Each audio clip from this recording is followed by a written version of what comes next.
Hi friends, welcome to government job preparation channel. இன்றைக்கி நம்ம என்ன பார்க்க போகிறோன்னா, ப்ரீவியஸ் இயரில் கேட்ட மெட்ராஸ் ஹைகோர்ட்டோட கொஷின் பேப்பர் தான் பார்க்க போகிறோங்க. நீங்கள் ஹைகோர்ட்டுக்கு ப்ரிப்பேர் பண்ணிருந்தீங்கன்னா நம்ம சேனலை மறக்காமல் ஃபாலோ பண்ணுங்கள். நான் ரெகுலராக வீடியோ போடுவேன்.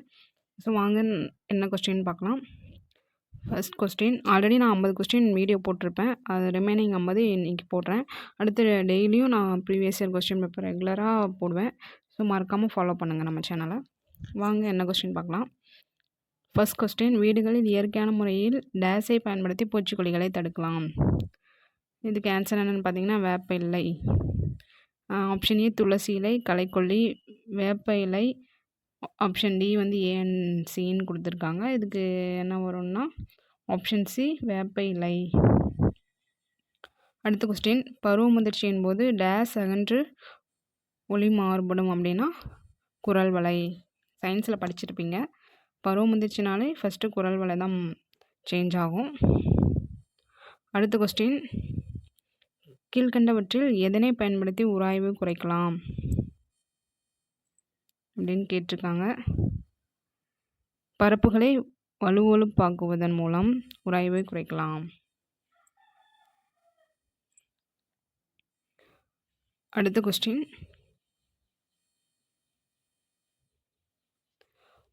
டேஸ் உலகிலேயே மிகப்பெரிய பள்ளிவாசல்களில் ஒன்றாக கருதப்படுகிறது அப்படின்னா இதுக்கு ஆன்சர் என்னன்னு பார்த்தீங்கன்னா மெக்கா மசூதி. இந்த கொஸ்டின் கொஞ்சம் டிஃப்ரெண்ட்டாக தான் இருக்குது, பார்த்துக்கோங்க. டேஸ் உலகிலேயே மிகப்பெரிய பள்ளிவாசல்களில் ஒன்றாக கருதப்படுகிறதுனா மெக்கா மசூதி. அடுத்த கொஸ்டின், தமிழ்நாட்டில் உள்ள நெய்வேலியிலிருந்து டேஸ் அதிகமாக கிடைக்கிறதுனா பழுப்பு நிலக்கரி.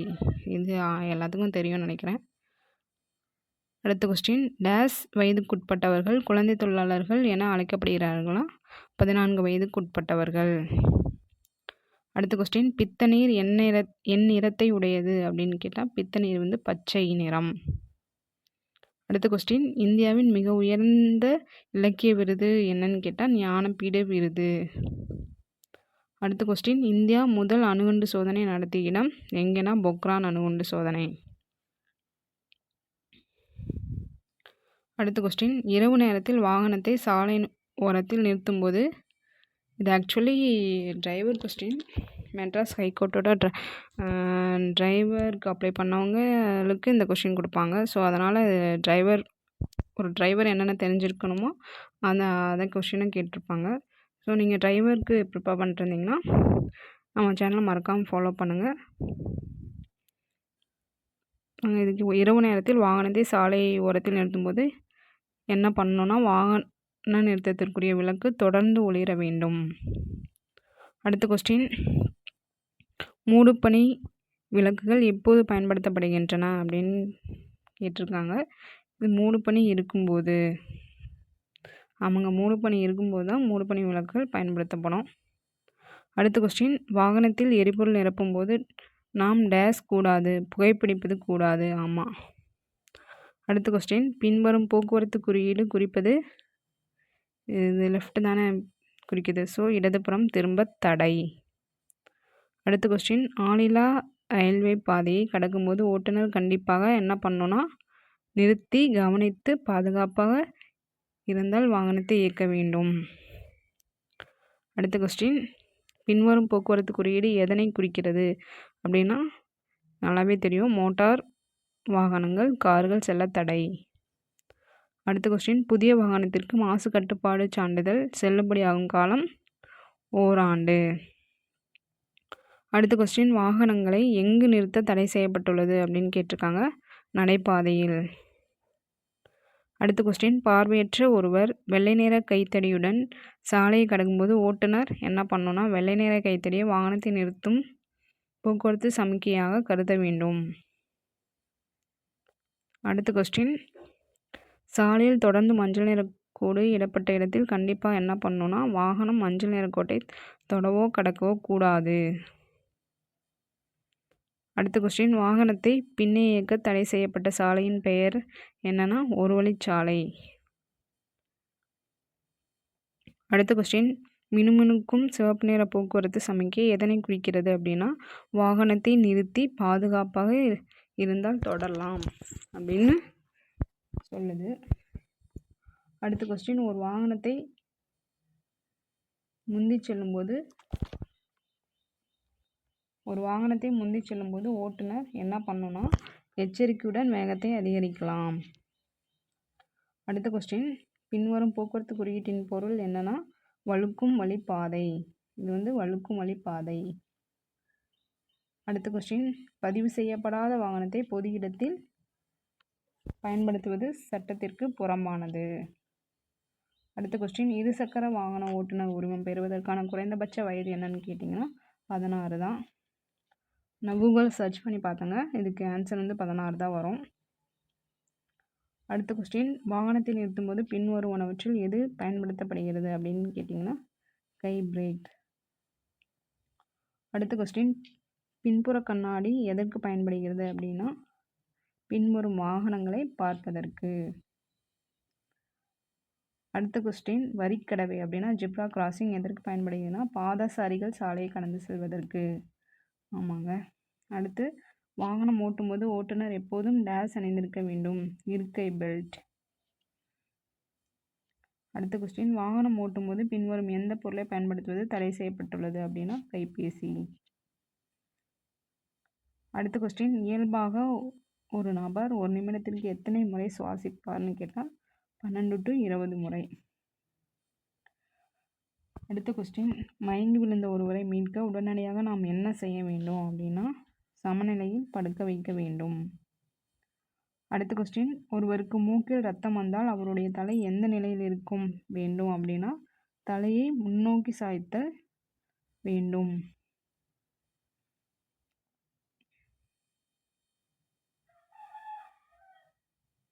அடுத்த கொஸ்டின், இந்தியாவில் 44வது செஸ் ஒலிம்பியாட் எந்த மாநிலத்தில் நடைபெற்றது? இது கரண்ட் ஈவெண்ட் கொஸ்டின். தமிழ்நாட்டில் தமிழ்நாட்டில் தான் நடந்திருக்கு. ஸோ இது நமக்கு தேவையில்லை. இப்போதைக்கு என்ன கரண்ட் ஈவெண்ட்டோ, ஒரு 6 மந்த்துக்கு என்ன கரண்ட் ஈவெண்ட்டோ அதை மட்டும் படிச்சுக்கோங்க. அடுத்த கொஸ்டின், தமிழ்நாடு காவல்துறையின் சேவையை அங்கீகரிக்கும் வகையில் இந்திய துணை குடியரசுத் தலைவரால் தமிழக முதல்வருக்கு டேஸ் வழங்கப்பட்டது அப்படின்னு கேட்டிருக்காங்க. குடியரசுத் தலைவர் கொடி. அடுத்த கொஸ்டின், தமிழ்நாட்டிற்கு மழை கிடைப்பது எந்த பருவமழையால்னு கேட்டிருக்காங்க. வடகிழக்கு பருவமழையால். அடுத்த கொஸ்டின், பென்சில் தயாரிக்க பயன்படுவது கிராஃபைட். இது எல்லாருக்குமே தெரியும். அடுத்த கொஸ்டின், இந்திய உச்சநீதிமன்றம் எங்கு அமைந்துள்ளதுன்னு கேட்டிருக்காங்க. இது புதுடெல்லி. இதுவும் எல்லாருக்கும் தெரியும். அடுத்த கொஸ்டின் பாருங்கள், ஒரு சவரன் என்பது எத்தனை கிராம் கேட்டிருக்காங்க. 8 கிராம். இதுவுமே ரொம்ப ரொம்ப ஈஸியான கொஸ்டின் தான். வானவில்லில் உள்ள 7 வண்ணங்களில் நடுவில் உள்ள வண்ணம் எதுன்னு கேட்டிருக்காங்க. பச்சை. அடுத்த கொஸ்டின், எதையும் புரிந்து கொண்டு செயல்படும் ஆற்றலின் பெயர் நுண்ணறிவு. அடுத்த கொஸ்டின், இந்தியாவின் தலை சிறந்த கணித மேதை யாருன்னு கேட்டிருக்காங்க. இதுவும் எல்லாருக்குமே தெரியும், ராமானுஜம். அடுத்த கொஸ்டின், கீழ்கண்டவற்றில் எதனை தயாரிக்க மரம் மூலப்பொருளாக பயன்படுகிறது அப்படின்னு கேட்டால் காகிதம். ஆமாங்க. அடுத்த கொஸ்டின், 500 கிராம் எடையுள்ள ஒரு பார்சலுக்கு கொரியர் கட்டணம் 60 எனில் 5.5 கிலோகிராம் எடையுள்ள பார்சலுக்கு எவ்வளோ கட்டணம் அப்படின்னு கேட்டிருக்காங்க. அப்போது 660. அடுத்த கொஸ்டின், சமர் தனது மாத சம்பளத்தில் 52% வீட்டு செலவுக்காக செலவிடுகிறார் மற்றும் இதர செலவினங்களுக்கு 23 செலவிடுகிறார். அவரிடம் ரூபாய் 4500 மீதம் உள்ளது எனில் அவருடைய மாத சம்பளம் 18,000. அடுத்த கொஸ்டின், கங்கை நதியின் மிகப்பெரிய துணையாறு யமுனா. அடுத்த கொஸ்டின், 1056 என்ற எண்ணுடன் குறைந்தபட்ச எண்ணை சேர்த்தால் அதனுடைய கூட்டுத்தொகை முழுமையாக 23ஆல் வகுப்படும். இது நீங்கள் போட்டு பார்த்தீங்கன்னா வந்துடும். ஸோ இதுக்கு ஆன்சர் 2. அடுத்த கொஸ்டின், இதில் 2, 7, 14, 23 அதுக்கடுத்து என்ன நம்பர்னு கேட்டிருக்காங்க. அப்போ இடையில வர நம்பர் 34. அடுத்த கொஸ்டின், காமன்வெல்த் விளையாட்டு 2022 எங்கே நடைபெற்றதுன்னு கேட்டிருக்காங்க. அப்போ இங்கிலாந்து. ஸோ இந்த கொஸ்டின் நமக்கு தேவையில்லை. அடுத்த கொஸ்டின், ஆகஸ்ட் 15, 2022 இந்தியாவின் சுதந்திர எத்தனையாவது சுதந்திர தினம் கேட்டிருக்காங்க. 75. ஓகே ஃப்ரெண்ட்ஸ், அவ்வளோதான். இன்றைக்கி கொஸ்டின் முடிஞ்சுது.